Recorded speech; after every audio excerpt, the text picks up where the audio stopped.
tayong newspaper dito. Magbabasa ba tayo? Latest new... Ay, Ano ang latest ngayon? ayan na nga. Na baka mabutas naman siya sa high heel. So, meron lang akong mga questions dito na kailangan yung sagutin together ng tama. Pagka mali ang inyong sagot, titiklopin yung newspaper hanggang sa lumiit ng lumiit. Alright, let's start. Newspaper dance. Newspaper dance. With the With a questions. twist. Yes, with the questions. First, eto. Ano ang pinaka-recent gift na binigay ni Paolo kay Kim? So, sa loob ng newspaper. Sa loob? Yes. Tapos, Go, Pao. pasok namin. Tapos, sabay kayong sasagot. In 3, 2, 2, 1, go. flowers. Ay, okay, tama. Sige, stay na kayo. Diretso na tayo. Next question.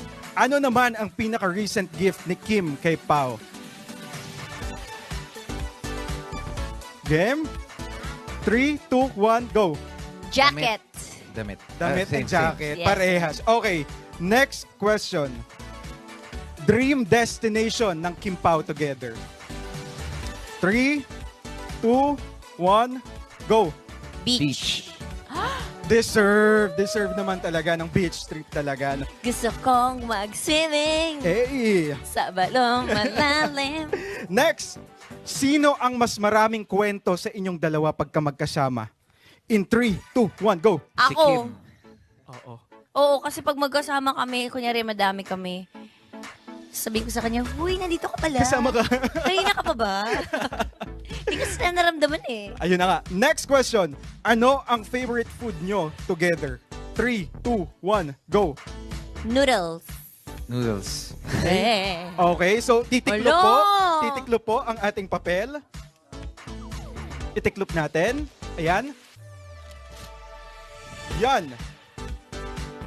Ay, Wala, paliit na siya ng lumiliit na siya. Next question.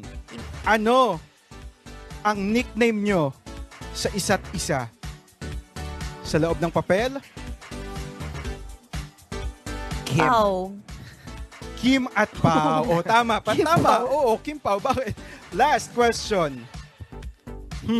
Sino ang laging nagla-last message sa inyong dalawa? 3, 2, 1, go. Si Ako. Kim. Wala, huli. Okay. No follow-up question, mga kapamilya.